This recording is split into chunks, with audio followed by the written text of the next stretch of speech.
శ్రీమతి నమః. రాములు వారిని ప్రతిష్ఠించాలి అని అనుకున్నప్పుడు అక్షతలు పంచుతుంటే అప్పుడు ఇబ్బంది పెట్టారు. అలానే మన దేవాలయాలలో రాముడికి సంబంధించి లైవ్ టెలికాస్ట్ ఇస్తూ ఉంటే దానిని కూడా ఇవ్వకూడదని నిషేధ ఆజ్ఞలు జారీ చేశారు. అలా ఏ చిన్న విషయం వచ్చినా సరే అది హిందూ ధర్మం మీదకి పెడతారు. మొన్నటికి మొన్న సనాతన ధర్మం అంటే మలేరియా, డెంగ్యూ లాంటిది అని చెప్పి మన గురించి చాలా నీచంగా మాట్లాడాడు. 2 రోజుల క్రితం జస్టిస్ చంద్రు కమిటీ ఒక నివేదికని సమర్పించిందనమాట. ఆ నివేదికలో ఏముంది అంటే, ఎవరైతే స్కూల్కి వస్తున్నారో ఆ విద్యార్థులు వాళ్ళు ఎవరు కూడా ఈ మతపరమైన చిహ్నాలని వేసుకోకూడదు. అంటే ముఖ్యంగా వాళ్ళు చెప్పింది ఏంటి, బొట్టు పెట్టుకోకూడదు, ఆ చేతికి తాడు ఉంటుంది కదా, అంటే మనం కాశీ తాడు ఇవి కట్టుకుంటూ ఉంటాం కదా, అవి కట్టుకోకూడదు.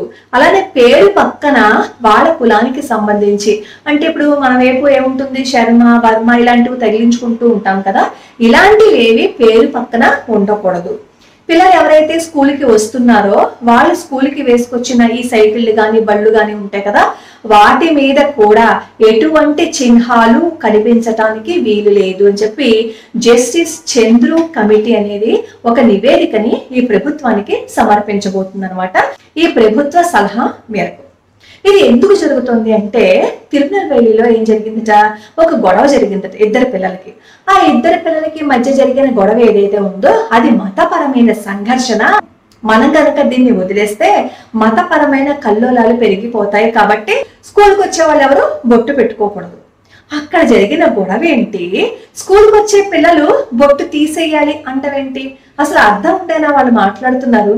మరి ఇదే మాట మరి మతపరమైన చిహ్నాలని వేసుకోకూడదు అని అంటున్నప్పుడు ఆ స్కూల్కి వచ్చేవాళ్ళు ఎవరు కూడా బూర్కా వేసుకోకూడదు కదా, హిజాబు ధరించకూడదు కదా, అలాగే ఈ క్రిస్టియన్స్ కి సంబంధించిన వాళ్ళు కూడా వాళ్ళ మతపరమైనవి ఏవి వేసురాకూడదు కదా. వీటన్నింటినీ పక్కన పెట్టేసి ఒక్క బొట్టు గురించి మాట్లాడుతున్నారు, ఒకళ్ళ చేతికి కట్టుకుని ఈ తాళ్ళు గురించి మాట్లాడుతున్నారు, మన ధర్మం గురించి మాట్లాడుతున్నారు. అంటే మనం ఎంత లోకో అయిపోయామో అనేది ఒక్కసారి అర్థం చేసుకుని చూడండి. మనల్ని ఎంత నీచంగా చూడాలో అంత నీచంగానూ చూస్తున్నారు. ఎందుకు, ఈ తమిళనాడులో వాళ్ళ గవర్నమెంట్ వచ్చింది కాబట్టి మనం కూడా ఏం చేద్దాం అనుకున్నాం, భగవంతుడు మనల్ని రక్షించాడు కాబట్టే మనల్ని ఇప్పుడు అన్యమతస్థులు పరిపాలించటం లేదు. అన్యమతస్థుల చేతిలోనే మనం ఈ పరిపాలన అంతా పెట్టడానికి శత విధాలా ప్రయత్నించాం. వాళ్ళు కూడా మన మీద దుమ్మెత్తి పోసేసి మన ధర్మాన్ని ఎంత నీచంగా చూడాలో, ఎంత కిందకి లాగేయాలో అన్ని విధాలుగాను ప్రయత్నించారు. భగవంతుడు మన యందు ఉన్నాడు కాబట్టి ఈ బీజేపీ గవర్నమెంట్ అనేది వచ్చింది. వెంటనే మీరు అంటారు, ఆ బీజేపీ గవర్నమెంట్ వచ్చింది ఏం చేసేసారేంటండి నరేంద్ర మోడీ గారు అని చెప్పి మాట్లాడతారు. నేను నరేంద్ర మోడీ గారిని వెనకేసుకుని రావటం లేదని మీరు గుర్తు పెట్టుకోండి. హిందూ ధర్మాన్ని కాపాడే వాళ్ళ గురించి మాత్రమే మాట్లాడుతున్నాను. ఇప్పుడు తమిళనాడులో ఉన్న పరిస్థితి, రేపు అన్న రోజు మనం అధికారాన్ని వేరే వాడికి ఇచ్చిండుంటే భారతదేశం అంతా ఇవే ఇంప్లిమెంట్ అయిపోతే హిందూ అనేవాడు భారతదేశంలో ఉండగలడా, ఉండి వీళ్ళందరి ముందు బ్రతకగలడా? ఇదివరకు జిజియా పన్ను కట్టారు. ఎందుకు, మన భారతదేశంలో మనం బ్రతకాలి అంటే వాళ్ళకి జిజియా పన్ను కట్టాలి. ఇప్పుడు కూడా అదే పరిస్థితి వచ్చేస్తుంది, అదే పరిస్థితి వచ్చిపోయింది. మనం గనక మనల్ని పరిపాలించే హక్కు ఇంకొకరి చేతిలో పెట్టి ఉంటుంటే. తర్వాత మీకు అందరికీ తెలిసే ఉంటుంది, పరీక్షలు రాయడానికి వెళ్ళినప్పుడు మరి ఈ తాళిబుట్టు ఏదైతే ఉందో దాన్ని తీయించేశారు, గాజులు తీయించేశారు. మరి ఆ పరీక్ష రాయించడానికి వచ్చినప్పుడు బూర్కాలు ఎందుకు తీయించలేదు? దానిలో మైక్రోస్కోప్లు, మైక్రోఫోన్లు అవి పెట్టుకోరా? అంటే న్యాయం ఎలా మాట్లాడతారు అంటే వాళ్ళకు అనుకూలంగా మాట్లాడతారు, మనకు అనుకూలంగా మాట్లాడరు. వాళ్ళకు అనుకూలంగా మాట్లాడకపోతే వాళ్ళ ఓట్లేవి వాళ్ళకి పడవు కాబట్టి వాళ్ళకు అనుకూలంగా మాత్రమే మాట్లాడతారు. మనం ఎవరు ఏమనుకున్నా సరే సిగ్గు అనేది మనకు ఉండదు కాబట్టి ఎవరు ఎన్ని మనల్ని తిట్టినా, ఎవరు మనల్ని బాధ పెట్టినా సరే చివరికి వాళ్ళు ఎవరైనా వచ్చి హాయిగా పలకరించేసరికి వాళ్ళ బుట్టలో పడిపోయి మనం కూడా వాళ్ళ వైపు వెళ్ళిపోవడానికి ప్రయత్నించిపోయాం. మొన్న జరిగింది ఏంటి చెప్పండి, ఎంత టగ్ ఆఫర్ లో వచ్చాయి ఆ ఫలితాలు. ఒక దశలో భయం వేసింది, మన దేశం గనక ఇంకొక మతస్థుల చేతిలోకి వెళ్ళిపోతే మనం బ్రతకగలమా అని అనిపించింది. ఆయుధ పూజ చేసుకుంటూ ఉండేవారు ఆఫీసుల్లో. ఆయుధ పూజ చేసుకుంటే అసలు మిగతా వాళ్ళకి ఏమి ఇబ్బంది వచ్చేసిందో అయితే అర్థం కాలేదు, కానీ ఆ ఆయుధ పూజను కూడా చేసుకోకూడదని చెప్పి జీవోస్ని పాస్ చేసేసారు. అలాగే స్కూళ్ళలో ఈ అయ్యప్ప మాల ఏదైతే ఉందో అది వేసుకోకూడదు, హనుమాన్ మాల అయితే ఏదైతే ఉందో అది వేసుకోకూడదు, గోవింద మాల ఏదైతే ఉందో అది వేసుకోకూడదు అని చెప్పి మరి రూల్స్ ని పాస్ చేసేస్తున్నారు కదా. మరి మొన్న వాళ్ళ పండగ వచ్చింది, వాళ్ళ పండుగ వచ్చినప్పుడు వాళ్ళు ఆ గొంగులు వేసుకోవద్దని ఎందుకు చెప్పలేదు? వాళ్ళ మత చిహ్నాలను ధరించి స్కూల్కి రావద్దని ఎందుకు చెప్పలేదు? అలా వాళ్ళకి చెప్పాలి అంటే ధైర్యం సరిపోదు. చేతకాని వాళ్ళలో మనం ఉన్నాం కాబట్టి మన మీదే ప్రతి దానికి అజమాయిషి చూపించేస్తూ ఉంటారు. మనం 195 ఆవుల గురించి నేను వీడియో చేసినప్పుడు ఈ 195 ఆవులు ఏమయ్యాయి అనేది అధికారికంగా చెప్పకపోయినా సరే ఈ 195 ఆవులు ఏమైపోయాయి తెలుసా? స్వాహ అయిపోయాయి. ఎవరు కాపాడగలిగారు ఆ 195 ఆవుల్ని? ఈ 195 ఆవుల గురించి మనకి ఎదురుకుండా కనపడుతోంది కాబట్టి మనం ఎంత బాధపడుతున్నామే. కర్ణాటకలో ఏం జరిగిందో తెలుసా? దొడబళ్ళాపూర్ లో ఈ వ్యానుల్లో ఆవు మాంసాన్ని తీసుకెళ్తున్నారు. ఆవు మాంసాన్ని తీసుకెళ్లేటప్పుడు వాళ్ళు ఏం చేస్తున్నారో తెలుసా? ఆవును తలకిందులుగా వేలాడదీసేసి తల సగం కోసి కింద నుంచి మంట పెడుతూ ఉంటే ఆవు గిలగిలా కొట్టుకుంటూ ఉంటే పైశాచికంగా దాని వీడియోలు తీసి ఈ సామాజిక మాధ్యమంలో ప్రవేశపెడుతున్నారు కదా. అలా ఎందుకు ప్రవేశపెడుతున్నారో తెలుసా? హిందువుల మనోభావాల్ని దెబ్బ తీసేయాలని. అదే విధంగా ఆవు ఉన్న స్థానంలో వాళ్ళనే మనం తలకిందులుగా వేలాడదీసేసి మనం అదే పరిస్థితి చేశాము అని అనుకోండి, వాళ్ళకి ఎంత బాధ కలుగుతుంది. ఆ బాధ వాళ్ళు పడిన రోజున మన ఆవుల జోలికి రారు.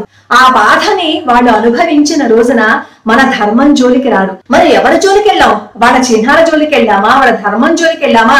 వాళ్ళ జోలికి వెళ్ళినప్పుడు ప్రతి దానికి మందానికి వచ్చి వేలు పెట్టి మనల్ని ఏదో విధంగా నాశనం చేయాలని ప్రయత్నిస్తున్నారంటే దానికి కారణం ఏంటో తెలుసా?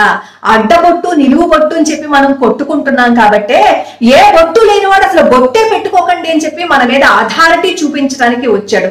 అలా అథారిటీ చూపించడానికి ఇప్పుడు వచ్చింది తమిళనాడులో మాత్రమే. అయితే ఇకపై మన పరిస్థితి ఇలాగే ఉంటే మన భారతదేశం మొత్తం వాళ్ళ మతస్థులే అయిపోతారు. మనం అత్యంత హీనమైన స్థితికి వెళ్ళిపోతాం. మన భారతదేశంలో బ్రతకాలి అంటే క్షణ క్షణం చస్తూ బ్రతకవలసి వస్తుంది. ఇప్పుడు గనక మనం మేలుకుని మన ధర్మం ఏంటి, మన బాధ్యత ఏంటి అనేది తెలుసుకోకపోతే మనం ఇలాగే కొట్టుకుంటూ ఉంటే ఇంకొకడు వచ్చి మనల్ని మన దేశం నుంచే బయటికి గెంటేసే ప్రయత్నాన్ని చేస్తాడు. ఎవరైతే హిందువులకి వ్యతిరేకంగా ఇలాంటి మాటలు మాట్లాడుతున్నాడో, ఎవరైతే హిందువుల మనోభావాలను దెబ్బతీసే విధంగా మాట్లాడుతూ ఉంటారో వాళ్ళ మీద చర్య తీసుకునే ప్రయత్నాన్ని గనక మనం ప్రారంభించకపోతే మన బ్రతుకు ఏమైపోతుందో ఒక్కసారి ఆలోచించుకోండి. ఇప్పుడు ఆ తమిళనాడు ప్రభుత్వం ఏదైతే ఉందో బొట్టు తీసేయండి అని చెప్పాడు కదా, ఆ బొట్టు తీసేయండి అని చెప్పకుండా అందరూ బొట్టు పెట్టుకుని ఉంటుంటే ఎవరు ఏదో తెలియదు కదా. కానీ ఆ మాట చెప్పరు. చెప్పాలంటే భయం. ఎందుకంటే తీసేమన్నవాడు బొట్టు పెట్టుకోడు, ఇంకొకడు కూడా బొట్టు పెట్టుకోడు. కాబట్టి బొట్టు పెట్టుకున్న వాళ్ళని బొట్టు పెట్టుకోకుండా చేసేస్తే వీళ్ళలో కలిసిపోతారు. కాబట్టి ఎలా అయినా సరే బలవంతంగా మత మార్పిడి చేసేయాలనే ప్రయత్నాన్ని వాళ్ళు మొదలు పెట్టారు. ఇప్పుడు కనుక మనం ధైర్యం తెచ్చుకుని ఇప్పుడు మనం అందరం కలిసి వాటిని తిప్పి కొట్టకపోతే రేపు వచ్చే ప్రభుత్వం ఏంటో తెలుసా? పరాయి పాలన.